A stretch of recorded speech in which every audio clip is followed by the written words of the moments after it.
Hello guys, সবাইকে আসসালামু আলাইকুম। কেমন আছেন সকল বন্ধুরা? নিয়ে আসলাম আজকে আপনাদের জন্য জিনছন গাছ দিয়ে শরবত কিভাবে তৈরি করা হয় আমি আপনাদেরকে দেখাবো। এটা হলো আমার হাতের মধ্যে, আমার কাছে এটা হলো শিমল গাছের মূল। তার ভিতরে আছে দাদা অনেক তবে গুণ। এটা হলো ক্যালসিয়ামের কাজ করে, আপনার অনেক শরীর কষা খিচার কাজ করে। ঠিক আছে, এটা যারা খায় তারাই বুঝতে পারে এটা আসলে কি, এটার গুণাগুণ কি, এটার ক্ষমতা কতটুকু। তা আসলে এখন আমি আপনাদেরকে এই শিমলের মূল দিয়া কীভাবে শরবত তৈরি করা হয় আমি আপনাদেরকে দেখাবো। তো আপনারা আমার পাশে থাকেন, দেখতে থাকেন, এই টিপসটা কাজে লাগান, ইনশাল্লাহ আপনাদের অনেক কাজে লাগবে। দেখেন, আমি শিমলটা আগে চিল্লা নিব, চিল্লা নেওয়ার পরে এটাকে আমি ব্লেন্ডারে কিভাবে এটাকে আমি তৈরি করব একটু দেখবেন।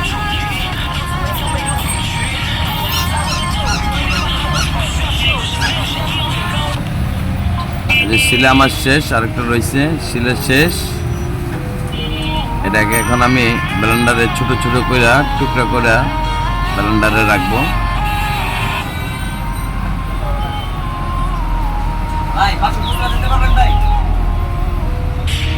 এটা হলো আপনার এলোভেরা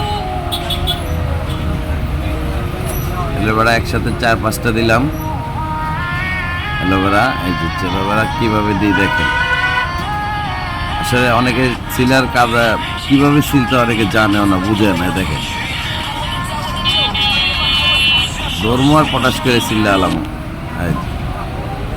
দেখেন, দেখছেন?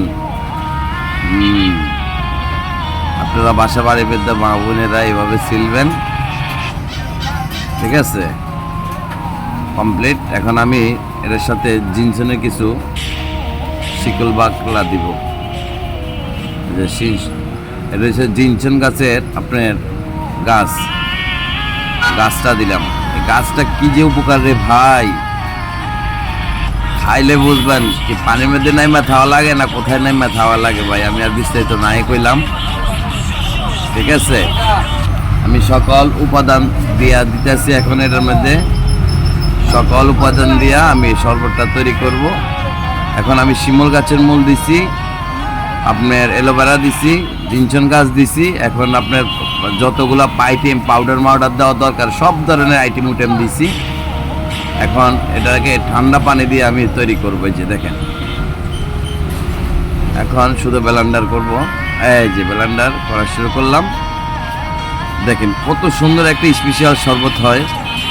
আসলে না খাইলে বুঝবেন না, আসলে খাইলে বুঝবেন না কি এটা কি জিনিসটা। যে দেখেন হয়ে গেল। একটা লাইক কমেন্ট দিয়ে পাশে থাকবেন বন্ধুরা। আল্লাহ হাফেজ।